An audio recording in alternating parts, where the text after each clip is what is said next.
was in the early hours of the morning, and I was given the grace of seeing a portion of heaven.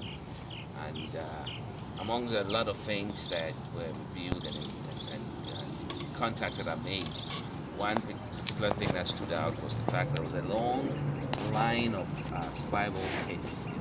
One looked like backpacks, briefcases, and stuff like that, and it had names on there. So, the one that had my name was pulled out, and once it was pulled out, I was told a number of things about that. One particular thing being that what I've been given to do now really is pertinent to, my survival to start with, and of course, our survival in the times that we're coming into, because as the Bible indicates, Isaiah 60 and verse 2 talks about how, gross darkness is going to come upon the earth, and even greater darkness upon the people. But in the midst of all that, the Lord will arise on us, and also the glory of the Lord will shine upon us. And so we're going to come into dark times, and we need to know what God is speaking. We need to know what the heartbeat of God is in order to be able to survive in those times. And that was one of the things that was depicted to me.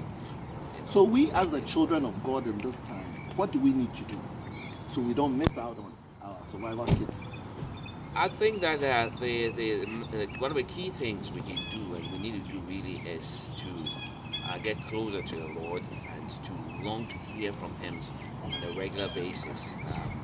The Lord would readily and willingly give revelation to anyone that desires it.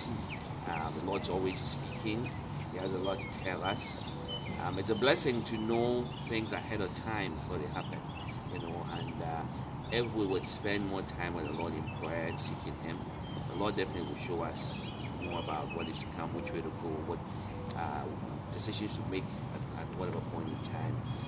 And seeking to hear from the Lord, our desire also must be to follow through with what He tells us, because it's one thing to hear from the Lord, and it's another thing to hear from the Lord and obey what He's saying. The key really is not just hearing, but actually hearing and obeying what He's telling you to do. It will be a great blessing.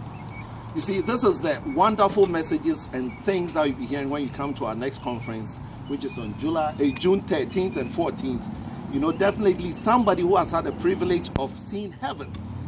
You cannot miss not to hear from such a wonderful man of God. So, hey, we look forward to seeing all of you, 13th, 14th June.